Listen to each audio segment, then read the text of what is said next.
കൊച്ചി കേന്ദ്രീകരിച്ചുകൊണ്ട് ഇപ്പോൾ ലഹരി ഇടപാടുകൾ അതിൽ പിടിയിലാകുന്നവരുടെ വാർത്തകളൊക്കെ നിരന്തരമായി വന്നുകൊണ്ടിരിക്കുകയാണ്. കെറ്റാമെലോൺ ഇടപാടുമായൊക്കെ ബന്ധപ്പെട്ട എഡിസൺ എന്ന ആളെ പിടികൂടിയതും എത്രത്തോളം അന്താരാഷ്ട്ര ലഹരി കാട്ടലുമായൊക്കെ ബന്ധം സ്ഥാപിച്ചിരുന്നു എന്നുള്ള വാർത്തകൾ വളരെ ഞെട്ടലോടെ കൂടെ കണ്ടതാണ്. അതിനിടയിലാണ് ഇപ്പോൾ കൊച്ചിയിലെ പ്രധാന ലഹരി ഇടപാടുകാരിയെ കൂടി പോലീസ് പിടികൂടിയിരിക്കുന്നു.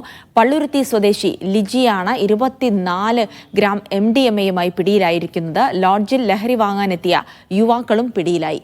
ലിഡിയ ജേക്കബ് വിവരങ്ങൾ നൽകും. ലിഡിയ, ഇവർക്ക് എത്രത്തോളം ഈ ലഹരി ഇടപാടുമായി വലിയ ബന്ധമുണ്ട് എന്നുള്ള സ്ഥിരീകരണമാണോ ഉള്ളത്? ഇവർ ഒരു ലഹരി ഇടപാടിലെ മുഖ്യ കണ്ണിയാണെന്നാണോ പോലീസ് സംശയിക്കുന്നത്? എന്തൊക്കെ വിവരങ്ങൾ ഇവരിൽ നിന്ന് ലഭിക്കുന്നു ലിഡിയ? ജിൽസി, ഇന്നലെ രാത്രിയാണ് എറണാകുളം തൈക്കുടത്തെ ലോഡ്ജിൽ നിന്ന് ലിജിയെ പിടികൂടുന്നത്. കൂടെ 2 പേർ കൂടി ഉണ്ടായിരുന്നു. ഈ ലഹരി വാങ്ങാൻ വന്ന 2 പേരായിരുന്നു ഉണ്ടായിരുന്നത്. വിഷ്ണു, സുജിത്ത് എന്നിവരാണ് ലിജിയുടെ ഒപ്പം പിടിയിലായത്.